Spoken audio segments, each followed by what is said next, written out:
Тәрбиеші адамшылық ар-ожданы жоғары, намысшыл, қайталанбайтын жеке тұлға. Тәрбиеші мамандығы біліктілікті, икемділікті, шеберлікті, мейірімділікті қажет ететін мамандық. Адамға ең бірінші білім емес, тәрбие берілуі керек.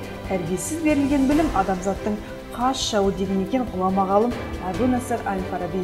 Осы қағидаларды ескере отырып, Тараз қаласындағы Назарбаев зияткерлік мектеп-интернатының жатақхана ұжымы облыс білім басқармасымен бірлесе отырып, тәрбиешілер арасында семинар практикум ұйымдастырды. Негізінде шынымен өте тамаша не жазу, мамандықтың иесі болып шықты. Өте рахмет. Жатақхана лайф деп аталатын ашық есік күнінде жан-жақтан жиналған тәрбиешілерге тәжірибе алмасып, көптеген ақпарат алуға мүмкіндік туды.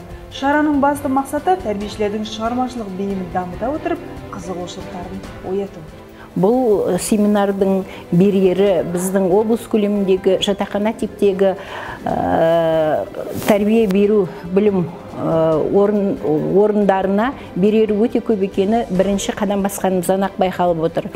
Себебі зияткерлік мектебінде қызмет ететін басшысынан бастап әрбір тәрбиеші, әрбір қызметкеріне дейін нағыз абзал азаматтар екені көрініп тұр.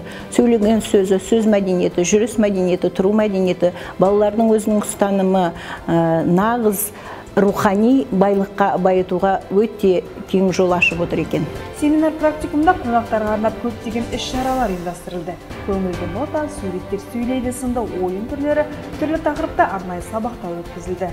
Тілді құрметтеу негізінде оқушылар құрамасы тіл табысқандар атты спектакль қойды.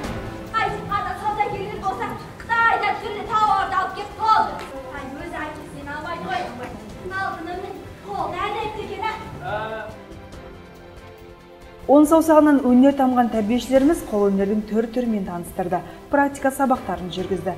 Қызығушылық танытқан қонақтарымыз да әр туындының жасалу жолдарына аса мән беріп, дайындалу технологияларын жете түсінуге кірісті. Тіпті өз қолдарымен жасап та көрді. Мынау жіптен ыдыстарды орап, оның сыртынан түрлі кофенің дәндерінен әшекейлер жасап, гүлдер жасап, біздің ыдысымызда кофе тасып жатыр. Тәрбиешілер ұйымдасқан түрде жасадық мұнаны. Енді артықтарын алып тастауымыз керек екен. Гүлде салуға болады екен әр нәрсені. Бірақ біз қазақтың ұлттық тәрбиеде қошқар мүйізді таңдап салдық. Үлкенірек болып қапты. Бірақ енді болады. Біріншіге болашақта балаларды үйретуге болады. Жақсы тәлім тәрбие береді екен. Бүгін семинарға қатысып жатқаныма қуаныштымын. Балалардың қол өнерлерін көрдік, бөлмелерін көрдік, жаңағы спорт залдарын көріп жатырмыз. Өте керемет ұнады бәрімізге. Және тәрбиешілермен тәжірибе алмасып жатырмыз. Көргенімізді сол жерге барып балаларға үйретсек па дейміз. Жаңағы балалардың қол өнерлері өте ұнады маған. Өзім суретке түсіріп алдым. Соны барып қыздарыма, мен негізі қыздар тобындамын. Қыздарыма солай жасатып қол өнерімен үйретсем ба деймін. Психологиялық жаттығулар, ойындар, мән мағынасы зор ашық сабақтар келген тәжірибе алмасушылардың көңілінен шығып, дән риза болып тарқасты. Алдағы уақытта бұл шара жалғасын табатындығын да тілге тиек етті.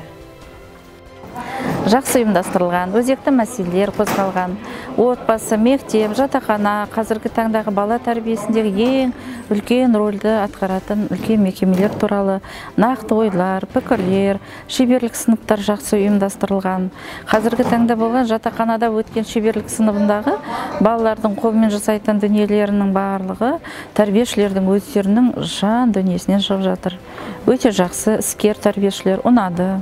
Ойларын жақсы айтты. Бізде облыс бойынша 11 мектеп-интернаттан келген тәрбиешілер бүгінгі семинар практикумда көп өздеріне қажетті мол материалдар жинақтап алды. Басқа мектеп-интернаттарда осы жатақхана ашық күн, жатақхана лайфты ұйымдастыру қажет деп ойлаймын. Бұл өте жақсы.